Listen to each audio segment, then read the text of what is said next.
चलिए, पीएफसी ने अपने चौथे तिमाही के नतीजे जारी कर दिए हैं।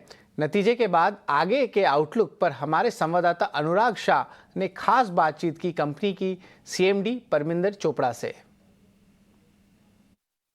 हमारे साथ खास बातचीत के लिए मौजूद है पीएफसी की चेयरमैन और managing director madam Parminder Chopra. Ma'am, बहुत बहुत शुक्रिया आज ईटी नाउ स्वदेश को वक्त देने के लिए। नतीजे पेश किए हैं आपने कुछ ही देर पहले ही। आपकी कंपनी ने जो ग्रोथ है, प्रॉफिट है, 21% तक बढ़ा है। इसके अलावा और क्या हाइलाइट्स रही, अगर आप हमारे दर्शकों को बता पाए, और FY26 के अंदर आप एयूएम का ग्रोथ का क्या गाइडेंस दे रहे हैं?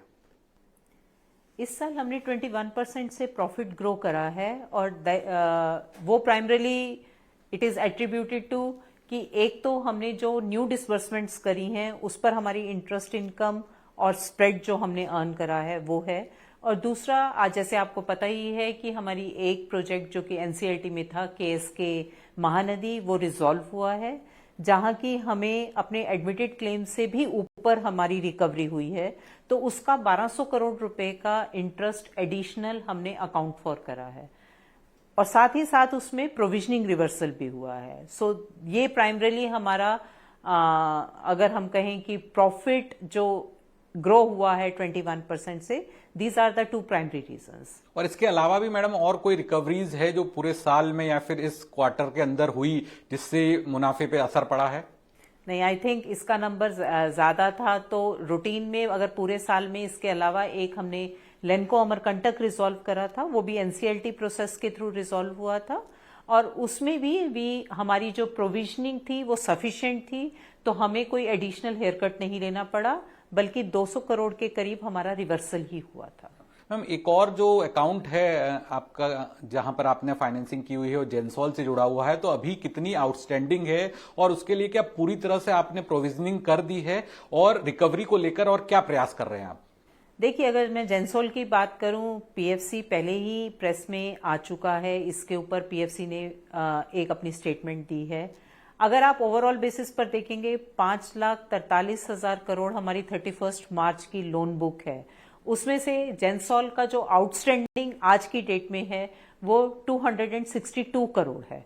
बट नेवरदलेस हर एक पेनी इंपॉर्टेंट होती है, तो हम उस चीज के लिए एट द फास्टेस्ट पेस हम ये कर रहे हैं, जिसमें कि हम एसेट को प्रिजर्व करने की कोशिश करेंगे, और जो भी बेस्ट पॉसिबल होगा solution, we are thinking of going way ahead. Ma'am, अभी एसेट क्वालिटी की क्या स्थिति है और आगे चल के आप क्या गाइडेंस देंगे निम का? एसेट क्वालिटी की बात करें तो हमारी जो नेट एनपीएस हैं वो 0.85 से कम होके आज की डेट में जस्ट 0.39 है। So we have improved a lot.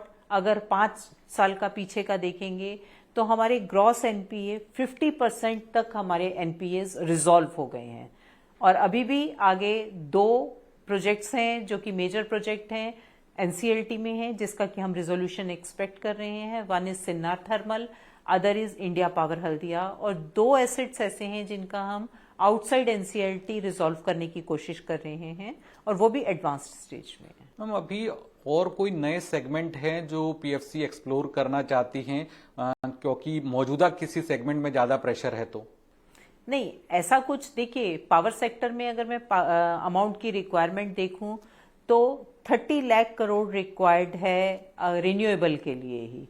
उसके अलावा और भी एरियाज हैं जिसमें कि थर्मल भी है, और अगर हम कोई नई एनर्जी ट्रांजिशन वो देखते हैं वो भी है।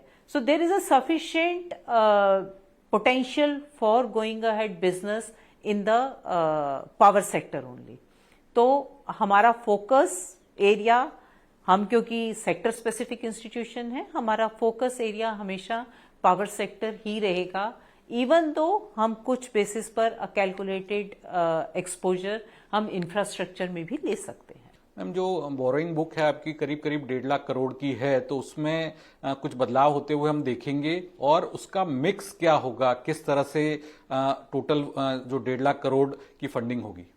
1.5 लाख करोड़ हम फाइनेंशियल ईयर 26 में एक्सपेक्ट कर रहे हैं, हम बोरो करेंगे। इसमें domestic as well as international जहां से भी हमें पैसा हम रेज कर सकते हैं, और इसमें हर टाइप के इंस्ट्रूमेंट्स होंगे, bonds, term loans and short term loans. So her time जिस टाइम हमें पैसे की जरूरत है उस टाइम जो मार्केट बेस्ट पॉसिबल अपॉर्चुनिटीज हैं, क्योंकि हमारे लिए cost of funds is an important factor, तो हम उस चीज का ध्यान रखते हुए रेजिंग करेंगे। हमसे बात करने के लिए बहुत बहुत शुक्रिया, आज आपने वक्त दिया, thank you so much ma'am. जी शुक्रिया। इससे पहले नीरव भाई हम पीएफसी के मैनेजमेंट से बातचीत कर रहे थे। अब पीएफसी आरईसी हम साथ साथ चर्चा करते हैं, क्रॉस होल्डिंग वाला भी मामला है, लेकिन पिछले साल भर में अगर देखें तो दोनों कंपनी ने पैसे बना के दिए नहीं हैं। अगर हम ईयर टू डेट भी देखेंगे तो थोड़ा बेहतर पीएफसी दिखेगा, लेकिन नेगेटिव रिटर्न्स ही हैं। आप जरा ये बताइए कि यहाँ से क्या उम्मीद करके चलें? सरकारी कंपनीज हैं, अच्छे स्पेस में हैं, इसमें कोई दो राय नहीं है, डिविडेंड यील्ड भी 3-4% के आसपास ही दे ही देती हैं। कोई निवेश का नजरिया बनाना चाहिए या फिर आपके हिसाब से बेहतर कंपनीज हैं, इनको छोड़ दें? Absolutely absolutely. देखिए, अगर हम FY25 की बात करते हैं तो जैसे आपने बताया कि पॉइंट टू पॉइंट शायद कोई रिटर्न्स ना बने हो या शायद नेगेटिव रिटर्न्स बने हो, बिकॉज उसके पहले अगर हम देखते हैं लास्ट 2 से 3 सालों में PSUs ने एक बहुत ही जबरदस्त एक बुल रन देखा था। वैल्यूएशंस भी थोड़े हिस्टोरिकल एवरेजेस के काफी ऊपर चले गए थे, एंड देन इवेंचुअली लास्ट 5 से 6 महीनों में हमने देखा एक अच्छा गिरावट ओवरऑल स्पेस में, बी इट NBFCs या फिर कोई भी सेक्टर को ले लीजिए, PSU स्टॉक्स अच्छे खासे करेक्ट हुए थे। अब इसके 2-3 कारण है। एक तो पिछले साल इलेक्शंस थे, तो जो केपेक्स की जो गतिविधि होती है गवर्नमेंट की, वो भी थोड़ी बैकफुट पर चली गई थी। प्लस जियोपॉलिटिकल कंसर्न्स भी रहे हैं लास्ट 2-3 महीनों में। हैविंग सेड दैट, अब जो FY26 का साल आएगा 25-26, इसमें फॉर श्योर जो पिछले साल के हिसाब से गवर्नमेंट स्पेंडिंग भी बढ़ेगा, तो आने वाले क्वार्टर्स में हमें इसका नतीजा देखने मिलेगा। एंड जितना भी केपेक्स किया है बहुत सारे कंपनीज ने, जैसे REC है, PFC के अगर हम आंकड़े देखते हैं, REC के कुछ दिनों पहले आंकड़े आए थे, दोनों के नंबर्स बहुत ही अच्छे हैं। इनफैक्ट क्लियर एक विजन है मैनेजमेंट का कि जो रिन्यूएबल्स तरफ जो उनका एक फोकस है वो बाहर निकल के आ रहा है। ऑलमोस्ट 80,000 करोड़ का रिन्यूएबल एक लोन बुक है PFC का, प्लस जो केपेक्स किया है उसके परिणाम हमें आने वाले क्वार्टर्स में देखने मिलेगा। तो मुझे लगता है कि ये जो ऑल टाइम हाई से 30-35% के जो गिरावट हुए हैं इन स्टॉक्स में, that is a phenomenal buying opportunity from a long term perspective. 2 से 3 साल का आपको एक समय देना पड़ेगा इन स्टॉक्स को, 2 से 3 तबक्कों में ऐड करना चाहिए, बिकॉज एट प्रेजेंट शायद थोड़ा वोलेटिलिटी हमें ओवरऑल बाजार में देखने मिले, बट बाय ऑन डिप्स की रणनीति अपनाकर ये स्टॉक्स आप जमा कर सकते हो। और जैसे आपने बोला डिविडेंड यील्ड भी बहुत ही अच्छा है, तो डेफिनेटली बाय ऑन डिप्स की रणनीति अपनानी चाहिए। ठीक है, बाय ऑन डिप्स की रणनीति अपनानी चाहिए। दिक्कत यही होती है कि कंपनी अच्छी होती है, बिजनेस अच्छा होता है, लेकिन लोग टूट के पड़ते हैं, उसको बाय करते हैं और भाव पहुंच जाते हैं आसमान पर, और फिर दिक्कत आती है बाद में लोगों को कि अच्छा अब कैसे देखें, बातें तो अच्छी हो रही हैं, शेयर चल नहीं रहा है, मैंने ले तो लिया है, मैं फंस गया हूं, करूं क्या?